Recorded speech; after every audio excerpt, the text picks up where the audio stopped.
একটা কথা আছে, মানুষ স্বপ্নের সমান বড়।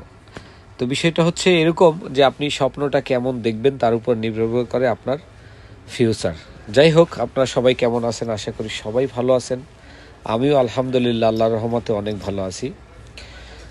আজ আমি এই যে জায়গাটা দিয়ে আসলে এই মুহূর্তে সিনারিটা ক্যাপচার করেছি, এটা আসলে আমার খুব ভালো লাগার একটা জায়গা। সেই জন্যই আমি ভিডিওটা ক্যাপচার করে কিছু কথা বলার জন্যই আপনাদের সাথে শেয়ার করছি। এই দুই পাশেই দুইটি মাছের ঝিল, অনেক বিশাল ঝিল, হয়তো এটা গভর্নমেন্ট কোনো জায়গা।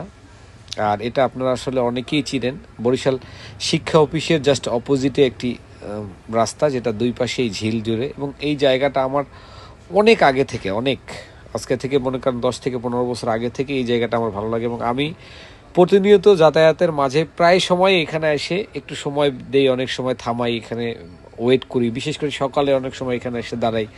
এটা একমাত্র আমার ভালো লাগার জন্য। মূল কথা হচ্ছে এই ভালো লাগাটা আমার এমনভাবে কাজ করে যে আমার মনের মধ্যে এরকম একটা স্বপ্ন, এরকম যদি একটা জায়গা হতো যার দুই পাশে ঝিল থাকবে, মাঝখানে রাস্তা থাকবে, এরকম একটা জায়গায় নিজেকে যদি প্রতিষ্ঠিত করতে পারতাম।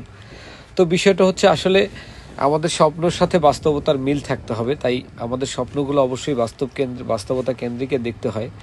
যার কারণে আমরা আসলে বিভিন্ন সময় বিভিন্ন মুভমেন্টে ঘুরে থাকি।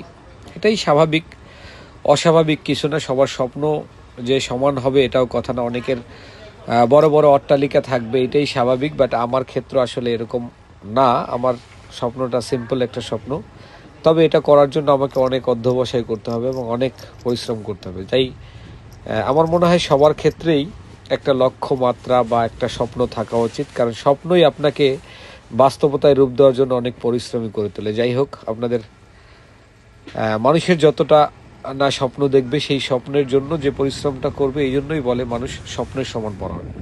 Thank you. আসসালাম।